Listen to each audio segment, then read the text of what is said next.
మీరు ఇంజనీరింగ్ చేశారా? జాబ్స్ కోసం సెర్చ్ చేస్తున్నారా? 3600 మందికి పైగా స్టూడెంట్స్ కి జాబ్స్ వచ్చేలా చేసిన code Gyan 100 days software course లో జాయిన్ అవ్వండి. మీ కెరియర్ ని బిల్డ్ చేసుకోండి. Hello sir. హలో అండి. సార్ ఇప్పుడైతే పాస్డ్ అవుట్, నాకు తెలిసి ఇప్పుడు మార్చ్ అయిపోయింది, అవును. ఏప్రిల్ అయిపోయింది, 2025 పాస్డ్ అవుట్ ఫ్రెషర్స్ చాలా మంది ఉన్నారు. అవును. అటు ఐటీ అయినా నాన్ ఐటీ అయినా సరే.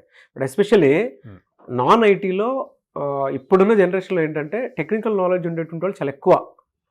కానీ ఏ కోర్స్ చేస్తే బాగుంటుంది, కోర్ సబ్జెక్ట్ తీసుకున్నాము అటువైపు అంత అవకాశాలు లేవు అనుకునేటువంటి వాళ్ళకి ఒక 3 months వాళ్ళది కాదనుకుంటే ఏ కోర్స్ నేర్చుకుంటే డెఫినెట్గా అవకాశాలు ఉంటాయంటారు? కోడ్ జ్ఞాన్కి వచ్చి 100 days మా లైఫ్ మీ చేతిలో పెడుతున్నాము అంటే మేము చెప్పినట్టు వాళ్ళు ఫాలో అయ్యి ప్రాపర్గా టైం టు టైం క్లాసెస్కి వచ్చి ప్రాక్టీస్ సెషన్ చేస్తే 100 days అయిపోయేలోపే వాళ్ళు ఖచ్చితంగా జాబ్ తెచ్చుకుంటారు.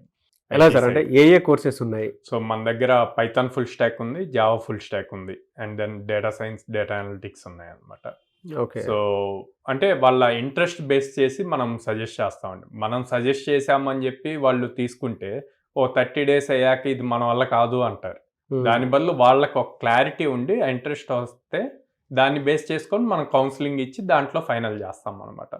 ఇప్పుడు banking side, banking domain side వెళ్ళాలి అనుకున్నారు, లేదా strong level web development side వెళ్ళాలి అనుకుంటే కనుక జావా ప్రిఫర్ చేస్తాము.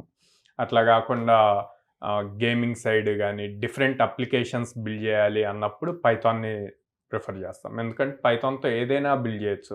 శాటిలైట్స్లో యూజ్ చేస్తారు, లైక్ వెబ్సైట్స్ ఇప్పుడు మనం యూజ్ చేస్తున్న యూట్యూబ్, ఇన్స్టాగ్రామ్ ఇవన్నీ కూడా పైథాన్తో బిల్డ్ అయినాయి అనమాట.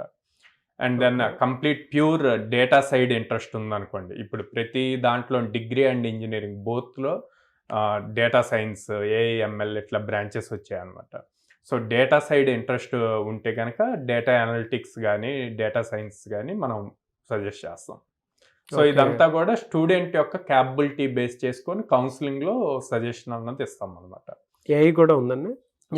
ఏఐ కూడా ఉందండి. సో వాళ్ళు డేటా సైన్స్ చదివారు కాబట్టి మేము డేటా సైన్స్ కోర్సే తీసుకుంటామంటే మనం సజెస్ట్ చేయమండి డేటా సైన్స్. ఎందుకంటే ఒక్కొక్క దానికి ఒక్కొక్క ప్రీ రిక్విసైట్స్ ఉంటాయి. ఆ ప్రీ రిక్విసైట్స్ అన్నవి వాళ్ళు ఆల్రెడీ ఉన్నాయా లేవా అన్నది చెక్ చేస్తాం కౌన్సిలింగ్లో.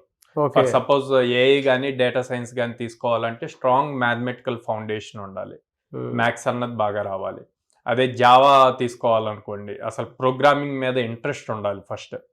అదే పైథాన్ తీసుకోవాలనుకోండి, ఓకే నేను సాఫ్ట్వేర్ డెవలపర్ అవ్వాలి, లిటిల్ బిట్ ఈజీ కోడింగ్ ఉండాలి అంటే పైథాన్ సజెస్ట్ చేస్తాం. ఇట్లా ఒక్కొక్క దానికి ఒక్కొక్కటి ఉంటుంది. సో దాన్ని బేస్ చేసి మనం సజెస్ట్ చేస్తాం. ఆ సజెషన్ ఇచ్చాక వాళ్ళ ఇంట్రెస్ట్ చూపించి ఆ 100 days కనుక మనం చెప్పినట్టు ఫాలో అయ్యి ప్రాక్టీస్ సెషన్స్ అటెండ్ అయ్యి చేస్తే కనుక 100 days అయ్యే లోపే మనం ఇచ్చే ఆపర్చునిటీస్ వాళ్ళకి జాబ్ వస్తుంది. కోడింగ్ నథింగ్ బట్ ఎలా చూడొచ్చు అంటారు సార్? ఎందుకంటే ఇవాళ కోడింగ్ అంటే లాంగ్వేజెస్ అని నేర్చుకోవాలేమో జనరల్గా ఇట్ డిపెండ్స్. ఒక సైకాలజీ టైప్ కోడింగ్ అంటే మళ్ళీ ఒక కొత్త రాకెట్ సైన్స్ అనుకుంటారు. నేను ఎప్పుడు ఏం టీచ్ చేస్తా అంటే కోడింగ్ అన్నది కొత్త థింగ్ కాదు, మనం ఫస్ట్ నుంచి చేస్తుంది. ఓకే, అది జనరల్ ఇంగ్లీష్ని మనం రెగ్యులర్గా యూజ్ చేసే వాటికి కొన్ని టెర్మినాలజీస్ యాడ్ చేస్తాము.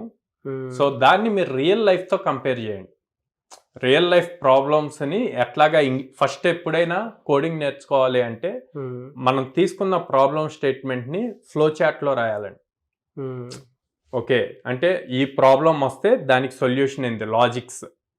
ఓకే, ఇప్పుడు ఫర్ సపోజ్ మనం వెళ్ళి ఒక కిడ్ని ఆర్ ఒక స్టూడెంట్, ఇంజనీరింగ్ చదువుతున్న స్టూడెంట్ని పేరెంట్ని వెళ్ళి అడిగాడు ల్యాప్టాప్ కొనుక్కుంటాను అని. వాళ్ళ ఫాదర్ ఓకే 50,000 రూపీస్ లోపల కొనుక్కోమన్నారు. ఓకే, తన దగ్గర పాకెట్ మనీ ఉంది. సో దాన్ని ఎట్లా సింపుల్గా రాస్తాడు, దాన్ని ప్రోగ్రామింగ్లో రాయగలగాలి. సేమ్ సినారియోని ఎలా రాస్తాడు, ఫస్ట్ ఫ్లో చార్ట్ రాయాలి. ఫ్లో చార్ట్ ఏంది, రిక్వైర్డ్ ల్యాప్టాప్. ఓకే, ఎస్ అయితే కాంటాక్ట్ ఫాదర్ ఎంత బడ్జెట్కి అప్రూవ్ చేశాడు. ఓకే, 50,000 ఫాదర్ ఇస్తా అన్నారు. తను ల్యాప్టాప్ పర్చేస్ చేయడానికి షాప్కి వెళ్ళాడు. ఓకే, లెస్ దాన్ 50 ఉంటే డైరెక్ట్ పర్చేస్ చేస్తాం. ఓకే, గ్రేటర్ దాన్ 50 అయితే ఎంత అమౌంట్ ఉంది, అప్పుడు ఆ అమౌంట్ని ఎలా ఫుల్ఫిల్ చేస్తాం, తన దగ్గర పాకెట్ మనీ ఉందా, పాకెట్ మనీ ఉంటే యాడ్ చేసి ఆ ల్యాప్టాప్ పర్చేస్, లేకపోతే నో. ఇట్లాగ ఫ్లో చార్ట్ చేయాలి. దీన్ని మళ్ళీ ప్రోగ్రామింగ్లోకి కన్వర్ట్ చేస్తాం. ఎప్పుడైతే ఈ ఫ్లో చాట్ రాయటం వస్తుందో ప్రోగ్రామింగ్ ఈజీ అవుతుంది. ఓకే. అంటే వచ్చిన ప్రాబ్లమ్ స్టేట్మెంట్ తనకి ఈజీగా అర్థం అవ్వాలి. సో బేసిక్ సెన్స్ తెలుసు. అవును.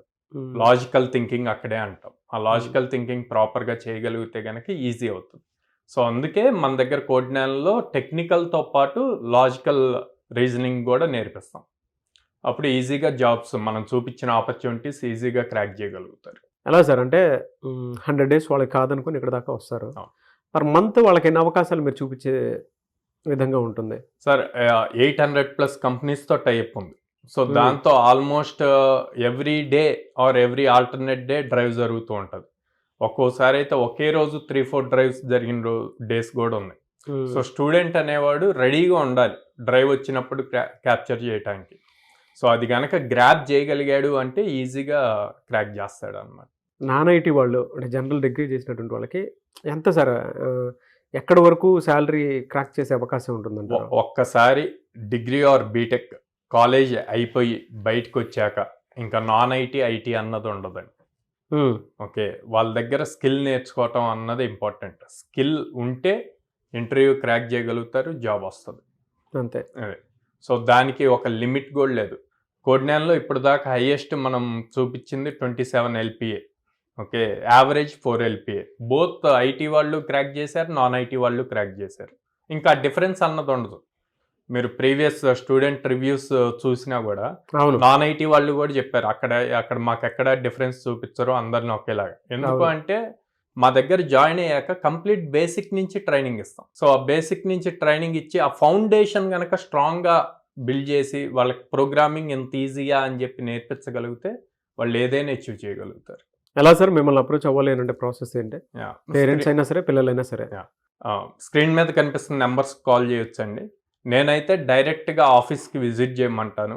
విజిట్ చేసి బోత్ పేరెంట్ అండ్ కిడ్ ఇద్దరు విజిట్ చేసి అక్కడ ఎగ్జిస్టింగ్ ప్రజెంట్ చదువుతున్న స్టూడెంట్స్, ట్రైన్ అవుతున్న స్టూడెంట్స్తో మాట్లాడమంటాను. ఏమైనా డౌట్స్ ఉన్నా రియల్గా క్లారిఫై అవుతుంది. అండ్ కౌన్సిలర్స్ దగ్గర వాళ్ళు ఏం చూస్ చేసుకోవాలనుకుంటున్నారు అన్నది క్లారిటీ తీసుకోమంటాను. దెన్ అప్పుడు వాళ్ళని డెసిషన్ తీసుకోమంటాను జాయిన్ అవ్వచ్చా లేదా అన్నది. ఎక్కడెక్కడ? విజయవాడ, హైదరాబాద్? విజయవాడ మొగల్రాజ్పురంలో ఉందండి. హైదరాబాద్ అమీర్పేట్లో చెన్నై షాపింగ్ మాల్ ఆపోజిట్ ఉంది. అండ్ JNTU మెట్రో స్టేషన్ దగ్గర ఉంది. And then Bengaluru BTM layout phase 2లో ఉంది. Good sir. Anyway sir, thank you అండి. Thank you so much Sairam గారు. థ్యాంక్ యూ అండి.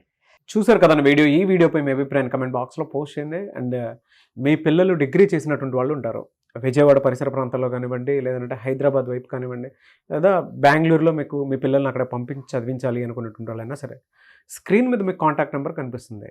డిగ్రీ పూర్తి చేస్తే ఒక 100 days 2 months అట్లీస్ట్ మీరు కాదనుకొని అంటే 4 years 3 years చదివి ఉంటారు కదా పిల్లలు, మీరు చాలా ఇన్వెస్ట్ చేసి ఉంటారు.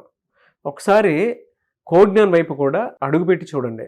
ఈవెన్ పేరెంట్స్ అయినా సరే మీరు విజిట్ చేయండి, డెఫినెట్గా మీకు తెలుస్తుంది. ఏదైనా సరే సాఫ్ట్ స్కిల్స్ డెవలప్ అవ్వాలన్నా, కాన్ఫిడెన్స్ బిల్డ్ అవ్వాలన్నా, లేదు 10 మందిలో మాట్లాడలేకపోతున్నారు, ఆ గ్రూప్ డిస్కషన్లో దాన్ని ఎలా ఫేస్ చేయాలి అనేటువంటి విషయం తెలుసుకోవాలనుకున్నా కూడా, అంటే మీ పిల్లల కెరీర్ని మీరు మీ కంటి ముందు చూసుకోవాలి అనుకుంటే మాత్రం కోడ్నాన్లో డెఫినెట్గా జాయిన్ చేయించవచ్చు. సో స్క్రీన్ మీద మీకు కాంటాక్ట్ నెంబర్ కనిపిస్తుంది. ద సేమ్ టైం మీరు విజిట్ చేయండి, మీ పిల్లలతోటి ఇక్కడికి రండి, ఒకసారి తెలుస్తుంది. విజయవాడ, హైదరాబాద్, బెంగళూరులో ఉంది. సో స్క్రీన్ మీద కనిపిస్తున్న నెంబర్ సంప్రదించండి. ఈ వీడియో లైక్ చేయండి, షేర్ మాత్రం తప్పకుండా చేయండి. ఇలాంటి మరిన్ని వీడియోస్ కోసం మా ఛానల్ ఫాలో అవ్వండి. Thank you.